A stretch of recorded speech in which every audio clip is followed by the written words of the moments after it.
Hello बच्चों, कैसे हैं आप लोग। ज्ञान की नगरी काशी से मेट जी का प्रणाम। तो बच्चों, हम लोग जेनेटिक डिसऑर्डर में आगे बढ़ रहे हैं कि हम लोगों ने अभी तक सिकल सेल एनीमिया पढ़ लिया था, फिर हम लोगों ने कलर ब्लाइंडनेस पढ़ लिया था, फिर फिनाइल कीटोनुरिया पढ़ा था। अब हम लोग पढ़ने जा रहे हैं थैलेसीमिया को। तो बच्चों, सबसे पहली बात, थैलेसीमिया और ये सिकल सेल एनीमिया में थोड़ा सा उसकी कंपेरेटिव स्टडी कर लेते हैं। जो सिकल सेल एनीमिया है उसमें भी एनीमिया होता था, मतलब ब्लड की कमी होती थी, लेकिन उस केस में क्या होता था कि वहाँ जो आरबीसी का शेप हो जाता था, सिकल शेप हो जाता था। लेकिन थैलेसीमिया में भी एक टाइप का एनीमिया है जिसमें कि आरबीसी का साइज छोटा हो जाता है। तो वहाँ जो सिकल सेल एनीमिया होता था वहाँ पे आरबीसी का शेप सिकल शेप होने का रीज़न होता था कि वहाँ पे जो आपका बीटा ग्लोबिन चेन था हीमोग्लोबिन का, उसका स्ट्रक्चर बिगड़ जा रहा था, उसकी क्वालिटी ख़राब हो जा रही थी। उसकी क्वालिटी ख़राब होने से और ऑक्सीजन की टेंशन के कारण, ऑक्सीजन की कमी से ये उसका सिकल शेप होता था। जबकि यहाँ पे क्या हो रहा है, यहाँ पे ये थैलेसीमिया में हीमोग्लोबिन में जो बीटा ग्लोबिन चेन या अल्फा ग्लोबिन चेन की क्वांटिटी ही कम हो जा रही है। उसी कारण हीमोग्लोबिन की कमी के कारण आरबीसी का जो साइज है वो छोटा हो जा रहा है। तो पहली बात आपको ये ध्यान रखना है कि sickle cell anaemia is a qualitative disorder, but in thalassaemia is a quantitative disorder. वहाँ पे बीटा ग्लोबिन चेन की क्वालिटी ख़राब होती थी, लेकिन बीटा ग्लोबिन चेन बनता था। यहाँ अगर थैलेसीमिया होता है तो इस केस में आपका जो बीटा ग्लोबिन चेन है या अल्फा ग्लोबिन चेन है, जिसमें भी गड़बड़ी आ रही है, उसकी क्वांटिटी ही बनना कम हो जाती है। तो पहले ध्यान रखना है कि ये क्वांटिटेटिव डिसऑर्डर है और sickle cell anaemia qualitative disorder होता था। वहाँ अल्फा और बीटा दोनों में नहीं, वहाँ सिर्फ बीटा चेन में गड़बड़ी होती थी। यहाँ अल्फा और बीटा दोनों की चेन में गड़बड़ी होती है। जब अल्फा में गड़बड़ी होती है तो इसको अल्फा थैलेसीमिया बोलेंगे, और बीटा में गड़बड़ी होगी तो बीटा थैलेसीमिया बोलेंगे। और ये एक लीथल डिजीज़ होता है थैलेसीमिया। तो ध्यान रखेंगे इसको कि आमतौर पर जो थैलेसीमिया के पेशेंट होते हैं उनका डेथ होना तय होता है। 8-10 साल की उम्र तक हार्डली वो जिंदा रह पाते हैं। तो ध्यान रखेंगे, बच्चे यहाँ कंफ्यूज होते हैं, और ये बड़ा इंपॉर्टेंट है। और ये भी पहले ध्यान रखेंगे, ये भी एक ऑटोसोमल रिंग रिसेसिव डिजीज़ है, जिसमें कि जो हमारा डिजीज़ है वो अनअफेक्टेड, मतलब जो उसमें भी जो कोई अनअफेक्टेड है उसके अंदर कैरियर जीन भी हो सकते हैं हेटेरोजाइगस कंडीशन में। होमोजाइगस कंडीशन में वो नॉर्मल होगा। ठीक है, तो ऑटोसोम लिंक रिसेसिव डिजीज़ है, इसको आप ध्यान रखेंगे। आगे हम लोग बढ़ते हैं इसमें। ये क्यों हुआ, ये भी म्यूटेशन से ही होता है। म्यूटेशन हुआ, जिस क्रोमोसोम पे आपका अल्फा या बीटा ग्लोबिन चेन का पाया जाता है जीन, वहाँ म्यूटेशन हो गया। म्यूटेशन हो गया तो उस कारण ये अल्फा या बीटा ग्लोबिन चेन बनना बंद हो जाती है। तो क्रोमोसोम नंबर 16 और 11 पे अल्फा और बीटा ग्लोबिन चेन पाए जाते हैं। जैसे बीटा क्रोमोसोम नंबर 11 पे, अल्फा क्रोमोसोम नंबर 16 पे पाया जाता है, मतलब ग्लोबिन चेन बनाने वाले जीन। ठीक है, आगे देखिएगा। तो उसके कारण क्या हो गया, म्यूटेशन कारण अल्फा और बीटा ग्लोबिन चेन बनना बंद हो गया या उसकी क्वांटिटी कम हो गई, उसी कारण ये हमारा थैलेसीमिया हो जा रहा है। तो ध्यान रखेंगे थैलेसीमिया को। और आगे देखते हैं, इसके थोड़ा डिटेल में पढ़ते हैं। अल्फा थैलेसीमिया, बीटा थैलेसीमिया क्या है, इसको भी देखते हैं। तो यहाँ पर वही लिखा गया है कि थैलेसीमिया जो है वो क्वांटिटेटिव प्रॉब्लम है, जिसमें कि अल्फा या बीटा ग्लोबिन चेन की क्वांटिटी गड़बड़ हो जाती है। जबकि बीटा थैलेसीमिया में, जो आपका सिकल सेल एनीमिया में क्या होता है, क्वालिटी में गड़बड़ हो जाती है, मतलब अच्छा बीटा ग्लोबिन चेन नहीं बनता है। ध्यान रखेंगे। आप जो बोर्ड्स में है वहाँ डिफरेंस भी लिखने के लिए आ सकता है, तो आप ध्यान रखेंगे इसको। और ये बहुत ही इंपॉर्टेंट है, क्योंकि एनसीईआरटी में थोड़ा इस तरह का स्टेटमेंट लिखा हुआ है कि बच्चे कन्फ्यूज जाते हैं, उल्टा सोच लेते हैं। लेकिन आप एग्जैक्टली यहाँ पे ध्यान रखेंगे इस बात को। आगे हम लोग बढ़ते हैं। अभी हम लोगों ने बात किया था कौन सा चेन इफेक्टेड हो रहा है। उस बेसिस पे थैलेसीमिया दो तरह का होता है। अगर अल्फा चेन में गड़बड़ी आ रही है तो ये अल्फा थैलेसीमिया, बीटा में गड़बड़ी आ रही है तो बीटा थैलेसीमिया। अल्फा थैलेसीमिया का जो जीन होता है क्रोमोसोम नंबर 60 में पाया जाएगा, जबकि बीटा थैलेसीमिया का जो जीन होगा वो क्रोमोसोम नंबर 11 में पाया जाएगा। अल्फा थैलेसीमिया के होने के लिए 4 जीन रिस्पॉन्सिबल होते हैं, या बोले 2 जीन रिस्पॉन्सिबल है, उसके 4 एलील होंगे, HBA1 एंड HBA2। जबकि बीटा थैलेसीमिया होने के लिए सिर्फ 1 जीन रिस्पॉन्सिबल है, HBB। ये ध्यान रखेंगे इसको। पहले आप हीमोग्लोबिन के स्ट्रक्चर को देखिए। हीमोग्लोबिन, ये आरबीसीज के अंदर हीमोग्लोबिन पाया गया। हीमोग्लोबिन में 2 अल्फा और 2 बीटा चेन पाए जाते हैं, और ये बीच में से आयरन इंक्लूड होता है, जिसको हिम बोलते हैं। Him means iron, globin means protein. Globin क्या होता है? प्रोटीन का बना हुआ होता है। 2 अल्फा और 2 बीटा होते हैं, ध्यान रखेंगे। ये अल्फा थैलेसीमिया है, तो ये क्रोमोसोमल सिस्टीन पे इसके क्रोमोसोम जीन पाए गए हैं। इसके लिए 2 जीन रिस्पॉन्सिबल है, HbA1 HbA2, ये सब बहुत इंपॉर्टेंट है, ध्यान रखेंगे, ठीक है। तो इसमें क्या होगा? अल्फा ग्लोबिन चेन का प्रोडक्शन कम हो जाएगा, ठीक है। और जैसे अगर एक जीन में गड़बड़ी हुई तो, और जैसे यहाँ पे देखिए 4 एलील हैं, 2 जीन है 4 एलील हैं। अगर एक जीन गड़बड़ हुआ यहाँ पे, एक 4 में से किसी एक जगह से गया तो 25% प्रोडक्शन कम होगा। 2 जीन गायब हुए तो 50%, 3 जीन गायब हुए तो 75%। तो ऐसे जितना नंबर ऑफ जीन कम होगा उस हिसाब से जो क्वांटिटी होगी ग्लोबिन, अल्फा ग्लोबिन चेन बनने की, वो धीरे धीरे क्या होगी? घटती जाएगी, ठीक है। तो यही दिखा है, म्यूटेशन और डिलीशन ऑफ वन और more of the 4 gene causes the disease. एक या एक से ज़्यादा जीन गायब हो रहा है तो डिजीज कॉज कर रहा है, तो मोर जीन इफेक्टेड होंगे। जितना ज़्यादा जीन इफेक्टेड होगा उतना कम क्या होंगे? हमारे अल्फा ग्लोबिन चेन का फॉर्मेशन होगा। यही बात हम लोग भी बात किए हैं, इसको ध्यान रखेंगे आप लोग, क्योंकि बच्चे ये एनसीईआरटी में आपके दिया हुआ ये लाइन, तो बच्चे यहाँ पे कंफ्यूज होते हैं कहना क्या चाहता है। तो जो एक जीन कम हुआ 25%, 2 कम हुआ 50%, 3 कम हुआ तो 75%। तो ऐसे क्या हो गया? जीन के कम होने से rate of globin chain formation कम हो जाती है, तो इसको ध्यान रखेंगे आप लोग। आगे हम लोग बढ़ते हैं बीटा थैलेसीमिया की तरफ। देखिए बीटा थैलेसीमिया के बारे में हम लोगों ने बात किया था। बीटा थैलेसीमिया क्यों होता है? बीटा थैलेसीमिया क्रोमोसोम नंबर 11 पे इसका जीन होता है, इसका जीन एक ही होता है HBB, और इसमें बीटा ग्लोबिन चेन गड़बड़ी होती है। तो यहाँ पे एक जीन गड़बड़ हो गया, तुरंत 50% बीटा ग्लोबिन चेन का फॉर्मेशन कम हो जाएगा। दोनों कम हो गया तो 100%, मतलब बीटा थैलेसीमिया होने के चांसेस ज़्यादा होंगे, क्योंकि वहाँ 2 जीन, एक जीन के 2 एलील कंट्रोल कर रहे हैं, यहाँ एक जीन के 2 ही एलील कंट्रोल कर रहे हैं। तो कभी कभी देखा गया है कि बीटा थैलेसीमिया के पेशेंट में बीटा ग्लोबिन चेन ही पूरी नहीं बन रही है, कम ही नहीं, ये जीन ही गायब हो गई पूरी। 2 ही जीन है, वहाँ 4 जीन थे, तो चारों जीन का गायब होना वो ज़्यादा मुश्किल होता है एज कम्पेयर टू 2 जीन आसानी से गायब हो सकते हैं। इसीलिए बीटा थैलेसीमिया के पेशेंट ज़्यादा देखे गए हैं। इसको जब दोनों जीन गायब हो जाती हैं और सारे मतलब बीटा ग्लोबिन चेन बनना ही बंद हो जाता है, उसको बोलते हैं मेजर थैलेसीमिया। वो बीटा में भी मेजर, और एक होता है माइनर। माइनर में क्या होता है? थोड़ा कम होगी क्वांटिटी। अब मेजर में क्या होता है? पूरा बनना ही बंद हो गया। और बीटा थैलेसीमिया मेजर होने के चांसेस बहुत ज़्यादा होते हैं। खैर आगे हम लोग, ये आप लोग मेडिकल कॉलेज में डिटेल में पढ़िएगा, यहाँ पे बस बेसिक बातें याद ध्यान रखेंगे कि beta thalassaemia, beta globin chain का प्रोडक्शन घट गया है। और क्या हुआ है? इसका क्रोमोसोम 11 पे इसका जीन पाया गया है, ठीक है। इसके जीन क्या होते हैं? एक ही होते हैं, HBB, ठीक है। और इसमें बीटा ग्लोबिन चेन का बनना बंद हो जाएगा, ठीक है। चलिए तो इसके आगे बढ़ते हैं हम लोग। म्यूटेशन जैसे होगा, म्यूटेशन के बाद ये हमको चीज़ें दिखाई देने लगेंगी, ठीक है। तो आप इसको नोट कर लीजिएगा, फिगर भी एक बार देख लीजिए, ठीक है। अब बच्चों ये हम लोगों ने अभी तक पढ़ा क्रोमोसोमल डिसऑर्डर पढ़ा। क्रोमोसोमल डिसऑर्डर में जेनेटिक डिसऑर्डर पढ़ने के बाद हम लोग क्रोमोसोमल डिसऑर्डर पढ़ते हैं। क्रोमोसोमल डिसऑर्डर क्या होता है उसको समझने की कोशिश करते हैं, ठीक है। तो क्रोमोसोमल डिसऑर्डर ये भी बहुत इंपॉर्टेंट, आपके एग्जाम में हर साल यहाँ से क्वेश्चन आते हैं। देखिए जेनेटिक डिसऑर्डर से क्वेश्चन आते हैं, तो जेनेटिक डिसऑर्डर 2 तरह का होता है, एक क्रोमोसोमल डिसऑर्डर, एक जीन में जीनोमिक डिसऑर्डर।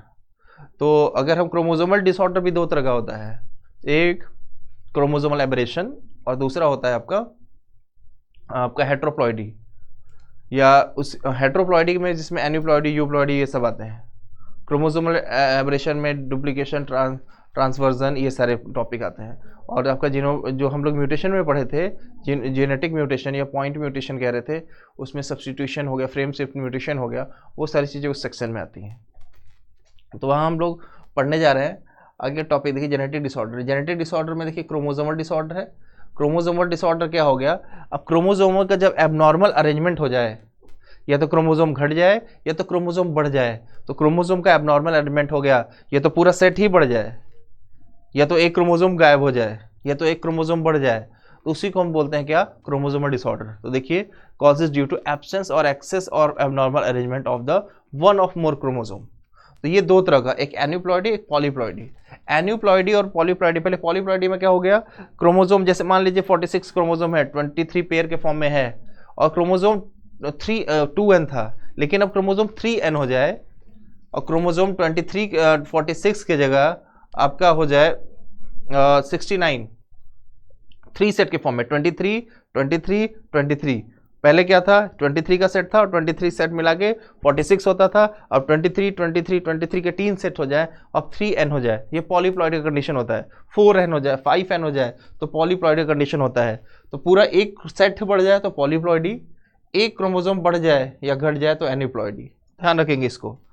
तो हम लोग अभी बढ़ते हैं आगे। इसमें सबसे पहले हम लोग देख रहे हैं कि एन्यूप्लॉइडी क्या होता है और एन्यूप्लॉइडी क्यों होता है, ये भी हम लोग बात करेंगे। तो हम लोग एन्यूप्लॉइडी में क्या बात कर रहे हैं, इसमें गेन हो, अभी हम लोग गेन और लॉस ऑफ हो जाए क्रोमोसोम का, एक क्रोमोसोम बढ़ जाए या घट जाए, इसको बोलते हैं क्या, एन्यूप्लॉइडी। ये कब होता है, ये क्यों होता है, ये सेग्रीगेशन नहीं हो पाता कब, जब क्रोमेटिड, जब सेल डिवीज़न होता है, सेल डिवीज़न के समय जो एनाफेज में सेग्रीगेशन होता है क्रोमेटिड्स का, जब वो सेग्रीगेशन नहीं होता है तो उससे क्या होती है, एन्यूप्लॉइडी हो जाती है। तो वही ये ध्यान रखें क्यों होता है, failure of segregation of chromatid during cell division. आपसे पूछा जाए कब ऐसा होता है तो बोले एनाफेज में, तो ध्यान रखेंगे इस बात को। मियोसिस में एनाफेज सेकंड में होता है, जबकि माइटोसिस में सिर्फ एनाफेज में होता है। मियोसिस में एनाफेज फर्स्ट में सेग्रीगेशन नहीं होता है, तो इसको भी ध्यान रखेंगे आप लोग। तो यहाँ देखिए ये मियोसिस फर्स्ट हो रहा है, ये आपका क्रोमोसोम है, किस तरह से अरेंज हुआ क्रोमोसोम, ये गैमेट बन गए। गैमेट बनने के बाद अब ये चार, इस तरह से ये अपना एक 4 गैमेट बना दिए हैं, 1 से 4 सेल बना। गड़बड़ी कहाँ हुई, यहाँ पे देखिए, ये नॉर्मल कंडीशन है, एक सेल डिवाइड करके 2 बनाया, 2 से 4 बने। अब देखिए यहाँ टोटल 2 क्रोमोसोम थे, अब सब में 2 2 2 2 यहाँ क्रोमोसोम देखिए, क्रोमोसोम का प्लॉइडी यहाँ हाफ हो गई है, ये 2n था, अब ये n हो गया है। लेकिन इस केस में देखिएगा, ये देखिए यहाँ तक तो कोई दिक्कत नहीं हुई, जैसे ही यहाँ पहुँचे, तो यहाँ पहुँचने के बाद ये देखिए इसमें से आधा क्रोमोसोम इधर आया, आधा इधर आया, येलो वाला, आधा नीला इधर आया, आधा नीला इधर आया। तो ये प्रॉपर सेग्रीगेशन हुआ है। लेकिन हुआ क्या कि यहाँ पे देखिए आधा येलो इधर आधा आया, उसमें से भी आधा इधर आ गया। देखिए 3 क्रोमेटिड इधर आ गया, इधर एक ही क्रोमेटिड रह गया। नीला वाला तो प्रॉपर आया है, लेकिन जो येलो वाला था या ऑरेंज वाला है उसमें से 3 इधर आए हैं, एक इधर ही रह गया है। तो इस केस में क्या हुआ, प्रॉपर सेग्रीगेशन नहीं हो पाया। तो ऐसे में देखिए इसमें तो 3 क्रोमोसोम हो गए या 3 क्रोमेटिड हो गए, लेकिन यहाँ एक ही क्रोमोसोम रह गया। यहाँ सब में देखिए इवनली डिस्ट्रीब्यूटेड 2 2 2, यहाँ क्या, यहाँ 3 हो गया, यहाँ 1 हो गया, यहाँ 2 हो गया, यहाँ 2 हो गया। तो ये क्या हो गया, एन्यूप्लॉइडी। ये गेन हो रहा है, ये लॉस हो रहा है। तो यही बोल रहे हैं गेन और loss of chromosome due to failure of segregation of chromatid during cell division, यही तो बताया जा रहा है यहाँ पे। ठीक है, अब इसको इधर देखिए। अब देखिए नॉर्मल प्लॉइडी क्या है, 1 2 3 4, ये सारे पेयर के फॉर्म में था। 2n में से 2 घटा दिए, 2n में से 1 घटा दिए। अब देखिए तो एन्यूप्लॉइडी के डिफरेंट टाइप हैं, अब समझिएगा। एन्यूप्लॉइडी जब क्रोमोसोम नंबर घट जाए, हाइपो एन्यूप्लॉइडी कहते हैं। जब क्रोमोसोम नंबर बढ़ जाए तो उसको बोलते हैं हाइपर एन्यूप्लॉइडी। तो हाइपो एन्यूप्लॉइडी को पहले देखते हैं। जब क्रोमोसोम नंबर 1 कम हो जाए, एक क्रोमोसोम कम हो जाए, मोनोसेमी 2n-1, नॉर्मल कंडीशन में 2n है, एक घट गया, यहाँ से मान लीजिए एक घटा दिए तो 2n-1, जिसको मोनोसेमी कहते हैं, बहुत इंपॉर्टेंट है। अब एक यहाँ से हटा, एक यहाँ से हटा, 2 हटा तो 2n-1 तो इसको बोलेंगे डबल मोनोसोमी। अब तो एक ही जगह से दोनों क्रोमोसोम, यानी ये दोनों क्रोमोसोम हटा दिए तो इसको बोलते क्या, नलीसोमी। फिर से ध्यान दीजिएगा, मोनोसोमी में एक क्रोमोसोम मान लेते हैं यहाँ से गायब हुआ, देखिए यहाँ पे। डबल मोनोसोमी में एक क्रोमोसोम यहाँ से, एक क्रोमोसोम यहाँ से, गायब तो 2 हुआ है, लेकिन 2 डिफरेंट लोकेशन से गायब हो गया, इसलिए 2n-1 2n-1 बोले हैं। इसी को क्या बोल रहे हैं हम लोग, डबल मोनोसोमी। नलीसोमी क्या है, दोनों क्रोमोसोम एक ही जगह से गायब हो गया। देखिए यहाँ वाला दोनों क्रोमोसोम यहाँ गायब हो गया तो नलीसोमी हो गया। ये हाइपो एन्यूप्लॉइडी होता है। तो हाइपर एन्यूप्लॉइडी में क्रोमोसोम नंबर बढ़ जाएगा। अब यहाँ पे 2 था, क्रोमोसोम नंबर यहाँ एक्स्ट्रा आ गया, 2n+1 हो गया, इसको बोलेंगे ट्राइसोमी। अब 2 क्रोमोसोम यहाँ था, अब 2 क्रोमोसोम यहां बढ़ गया एक ही जगह पे, देखिए 2 क्रोमोसोम यहां, 2 क्रोमोसोम यहां बढ़ गया, तो इसको 2n+2+2 डबल ट्राइट्रासोमी बोले।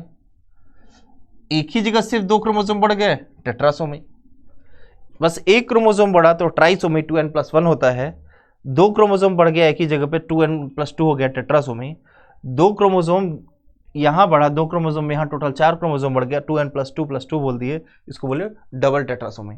तो यहाँ ध्यान रखेंगे, यहाँ से क्वेश्चन आते हैं और बच्चों के दिमाग में इमेज नहीं बनता, बच्चे बड़े कंफ्यूज होते हैं। तो एक बार इसको देख के दिमाग में इमेज बना लेंगे, फिर यहाँ देख के इसको समझ लेंगे। आपकी बुक में बस 2-2, 3-3 लाइन दिख के निकल गया है तो बच्चों को और ज़्यादा कन्फ्यूजन होता है।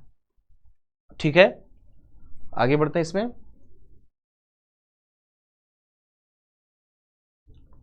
देखिए एन्यूप्लॉइडी, तो वही चीज हम लोग देख रहे हैं। ठीक है, अब सेग्रीगेशन प्रॉपर नहीं हो रहा है, क्रोमोसोम देखिए इस तरह से था, अब यहाँ पे अनइवन डिस्ट्रीब्यूशन हो गया, ये नॉर्मल मियोसिस हो रहा है, ये एबनॉर्मल मियोसिस हो रहा है। तो यहाँ 2 आ गया, यहाँ 1 आ गया, यहाँ 1 ही रह गया, तो इसमें ज़्यादा हो गया, इसमें कम हो गया। तो इसमें ज़्यादा हो गया, एक क्रोमोसोम इधर से आया तो ये ट्राइसोमी में आ गया, ये इसके साथ गया तो यहाँ मोनोसोमी का केस हो गया। तो मतलब यहाँ बढ़ गया, यहाँ घट गया, एबनॉर्मेलिटी जहाँ हुई यही बात हो रही है। तो नलीसोमी 2n-2 क्रोमोसोम पेयर लॉस हो जाए, मोनोसोमी एक क्रोमोसोम लॉस हो जाए डिप्लॉयड सेल में से, तो मोनोसोमी। तो मोनोसोमी और ट्राइसोमी, ट्राइसोमी में एक क्रोमोसोम बढ़ जाए 2n+1। तो ये सिंबल और आपका इसका स्टेटमेंट, उसका मतलब आपको याद होना चाहिए। ट्राइसोमी मोनोसोमी आपके एग्जाम में आ चुका है, ये बहुत इंपॉर्टेंट है। और टेट्रासोमी में 2 क्रोमोसोम बढ़ गए, किसमें, डिप्लॉयड सेट में। इमेज देख लीजिए आप लोग। ठीक है, चलिए आगे बढ़ते हैं इसमें। पॉलीप्लॉइडी, पॉलीप्लॉइडी यूप्लॉइडी का सबसे अच्छा एग्जांपल होता है पॉलीप्लॉइडी। इसमें होल सेट ऑफ क्रोमोसोम बढ़ जाए, इसको हम लोग क्या बोल दिए, पॉलीप्लॉइडी बोल दिए। देखिए इधर 2n=6 था, ये डिप्लॉयड ऑर्गेनिज्म था, मियोसिस हुआ। ठीक है, इस मियोसिस में गड़बड़ी हो गई, जैसे मियोसिस में गड़बड़ी हुई तो यहाँ 3 क्रोमोसोम, यहाँ 3 वैसे ही रह गया, सेल्फ फर्टिलाइजेशन हो गया। सेल्फ जितना क्रोमोसोम यहाँ था, यहाँ वैसे इतना ही क्रोमोसोम यहाँ रह गया मियोसिस में, और सेल्फ अपने आप फर्टिलाइज भी कर गए, फर्टिलाइज करके जाइगोट बना दिए। जाइगोट बनाने के बाद यहाँ जो ये सेल में देखिए टोटल 4n=12 हो गए। एक सेल था 2n=6, 2n=6 नॉर्मल कंडीशन में ऐसा ही रहता था, अपने आप मियोसिस की गड़बड़ी कारण हुआ और फिर फ्यूजन भी हो गया। फ्यूजन होने के बाद 4n=12 टेट्राप्लॉइड बन गया। समझ गए बात इसको? तो इसको हम लोग क्या बोलते हैं, इसको क्या बोलेंगे हम लोग, इसको बोलेंगे polyploidy. Whole set of chromosome बढ़ गया ना, ये देखिए हैप्लॉइड है, n था, डिप्लॉयड हो गया, डबल हो गया, पेयर में आ गया डिप्लॉयड, 3-3 के फॉर्म में आ गया ट्रिप्लॉयड, 4-4 के फॉर्म में आ गया टेट्राप्लॉयड। मतलब ध्यान रखने का मत यहाँ जरूरत है कि 2n से ज़्यादा जो भी हो जाएगा वो पॉलीप्लॉयड हो जाएगा, चाहे ट्रिप्लॉयड हो, टेट्राप्लॉयड हो, पेंटाप्लॉयड हो, हेक्साप्लॉयड हो। तो हैप्लॉयड है तो सिंगल क्रोमोसोम के फॉर्म में, डिप्लॉयड है तो पेयर के फॉर्म में, ट्रिप्लॉयड है तो 3-3 के फॉर्म में रहेंगे। शुरुआत में वीडियो के हम लोगों ने बात किया था। और टेट्राप्लॉयड में 4-4 के फॉर्म में रहेंगे, 4-4 सेट बन जाएंगे। तो 2n से ज़्यादा जो भी होगा वो पॉलीप्लॉयड हो जाएगा। तो इसका मतलब क्या हो गया, ये पॉलीप्लॉयड होता क्यों है, कैसे होता है, तो बोले increase whole set of chromosome बढ़ जाए। ये क्यों होगा, बोले कि साइटोकाइनेसिस नहीं हो पाया आफ्टर टीलोफेज। टीलोफेज में कैरियोकाइनेसिस तो हो गया लेकिन साइटोकाइनेसिस नहीं हुआ, साइटोकाइनेसिस नहीं हुआ तो होल सेट ऑफ क्रोमोसोम वैसे ही रह गया। मतलब क्रोमोसोम का अमाउंट डबल हो जाता है सेल में, उससे हम लोग क्या बोलते हैं, पॉलीप्लॉइडी। तो पॉलीप्लॉइडी इंड्यूस भी कराया जाता है, एक कॉल्चिसिन होता है मियोसिस माइटोटिक पॉइजन, या वो पॉलीप्लॉइडी इंड्यूस करने के लिए इसको यूज भी करते हैं हम लोग। ठीक है, तो ध्यान रखेंगे इसको। पॉलीप्लॉइडी है आपके सामने, इमेज भी आप लोग बना सकते हैं। तो जनरली आपसे पूछा जाए एन्यूप्लॉइडी कहाँ होता है, पॉलीप्लॉइडी, तो पॉलीप्लॉइडी ह्यूमन में बहुत रेयर देखा गया, नहीं होता है। 2n ही एक सेल में बहुत अच्छे से रहना, यही बहुत बड़ी बात होती है। उसका भी सेट बढ़ जाना तो आमतौर में ये प्लांट में देखा जाता है, एनिमल में बहुत कम देखने को मिलता है। लेकिन एनिमल में मोस्ट कॉमनली एन्यूप्लॉइडी देखने को मिलता है। इसलिए ट्राइसोमी, मोनोसोमी का बहुत सारा डिसऑर्डर अभी आगे हम लोग डिस्कस करेंगे, वो सारे आपके क्या हो जाएंगे कि जेनेटिक डिसऑर्डर में आएंगे। जैसे हम लोग आपका डाउन सिंड्रोम तो 2n+1 ट्राइसोमी कांड होता है, 21st क्रोमोसोम पे एक्स्ट्रा आ गया, वो हो गया आपका ट्राइसोमी। ठीक है, फिर आता है टर्नर सिंड्रोम। अब वहाँ पे एक क्रोमोसोम घट गया, मोनोसोमी होता है, 2n-1 हो जाता है।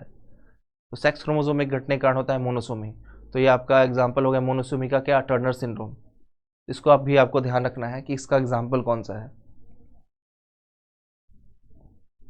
तो ये आते हैं पहले डाउन सिंड्रोम में, इसको मंगोलिज्म भी कहते हैं। तो वही हम लोग बात किए हैं कि डाउन सिंड्रोम क्यों हुआ, एडिशनल क्रोमोसोम आ गया 21st पे, जिससे हम बोलते हैं क्या, ट्राइसोमी। 45+XY होता था तो 45A+XY हो गया, जिससे टोटल क्रोमोसोम 47 हो गए। तो ये कैरियोटाइपिक स्टडी की गई, तो यहाँ देखिए हर जगह 2-2 क्रोमोसोम है, हर जगह 2-2, लेकिन यहाँ 21st वाले जगह पे आपके 3 क्रोमोसोम आ गए हैं। इसी को हम लोग क्या बोल दे रहे हैं, ट्राइसोमी बोल दे रहे हैं। ठीक है, तो इसको ध्यान रखेंगे। इसके जनरली इसके जो सिम्टम्स होते हैं, इसमें जनरली जो पेशेंट होते हैं उसके साथ short saturated small rounded head होते हैं। ठीक है, फॉरवर्ड जो इसके जीभ जनरली बाहर निकले हुए रहते हैं, इसको बोलते हैं ब्रॉड फेस, और चेहरा थोड़ा उभरा हुआ होता है। ठीक है, इसके पाम में कैरेक्टरिस्टिक्स पाए जाएंगे। ठीक है, माउथ जनरली पार्शली ओपन रहता है, जैसे मुंह हल्का सा खुला हुआ रहता है। आपके बुक में ये देखिए फिगर भी दिया हुआ है, यहाँ देखिए, इमेज को देखते जाएंगे तो और अच्छे समझ में आएगा। ये देखिए चेहरा थोड़ा ब्रॉड है, जीभ पे आपको निशान मिलेंगे, देखिए ये जो निशान मिल रहा है। ठीक है, पार्शली ओपन माउथ होगा, जीभ पे ये जो निशान पाए जिसको बोल रहे हैं फॉरो बोल रहे हैं, ब्रॉड फ्लैट फेस है। ठीक है, saw saturated with small rounded है, स्मॉल राउंडेड हेड भी है। तो इन सबको आप ध्यान रखेंगे। तो ये इसका फीचर्स है, फीचर्स पूछा जाता है आपके एग्जाम में, दे दिया जाएगा फीचर्स, पूछ दिया जाएगा डिजीज का नाम क्या है। आगे हम लोग पढ़ते हैं, पाम ब्रॉड होगा। देखिए नॉर्मल पाम कैसा है, ये वाला पाम कैसा है, और उसके फिंगर्स में बहुत सारे लूप मिलेंगे। देखिए ये वाला डाउन सिंड्रोम के पेशेंट को देखिए, ये हाथ, इसमें देखिए तो बहुत सारे लूप्स मिलेंगे फिंगर्स में। तो ये आपको ध्यान रखने की बात है। ठीक है, आगे देखिए, ऐसे जनरली पेशेंट जो होते हैं ये मेंटली रिटार्डेड होते हैं, फिजिकल साइकोमोटर होता, मेंटल डेवलपमेंट प्रॉपर नहीं होता, जनरली कॉन्जेनाइटल हार्ट डिजीज की भी प्रॉब्लम होती है। तो ये वाला जो स्टेटमेंट पे retarded physical psychomotor mental development ये नहीं हो पाता, ये आपके एग्जाम में कई बार आया हुआ है। तो और सारे फीचर तो आपको याद रखने ही है, लेकिन इसके साथ साथ आपको ये भी याद रखना है कि बच्चे में ये वाला जो लाइन, आप इस इमेज को देख के आप लोग इस फीचर्स को और भी अच्छे से दिमाग में बैठा सकते हैं। बच्चे से फीचर से याद करने में बड़ी दिक्कत होती है, तो इसको आप ध्यान रखेंगे और रिमाइंड करके बार बार आप लोग इमेज को देख के आप इसको बैठा सकते हैं दिमाग में। ठीक है, देखिए तो ये आपके सामने इमेज है, पैर की उंगलियों के बीच में गैप भी दिख रहा है आपको, फ्लैट फेसियल देखिए दिख रहा है, फ्लैट है कि नहीं थोड़ा। ठीक, चलिए तो बच्चों इसके बाद हम लोग नेक्स्ट क्लास में बात करेंगे कैल्फेंटर सिंड्रोम क्या होता है, टर्नर सिंड्रोम क्या होता है, इसकी बातें हम लोग नेक्स्ट क्लास में करेंगे। अभी आप इसको प्रॉपर रिवाइज कीजिए, म्यूटेशन रिवाइज कीजिए, म्यूटेशन, उसके बाद ये जो आप लोगों ने पॉलीप्लॉइडी एनीप्लॉइडी पढ़ा है, इन सबको रिवाइज कीजिए और डाउन सिंड्रोम को रिवाइज के तैयार कर लीजिए अच्छे से। फिर नेक्स्ट पार्ट को हम लोग नेक्स्ट क्लास में डिस्कस करेंगे। ठीक है बच्चों, मिलते हैं नेक्स्ट क्लास में। आज के लिए थैंक यू।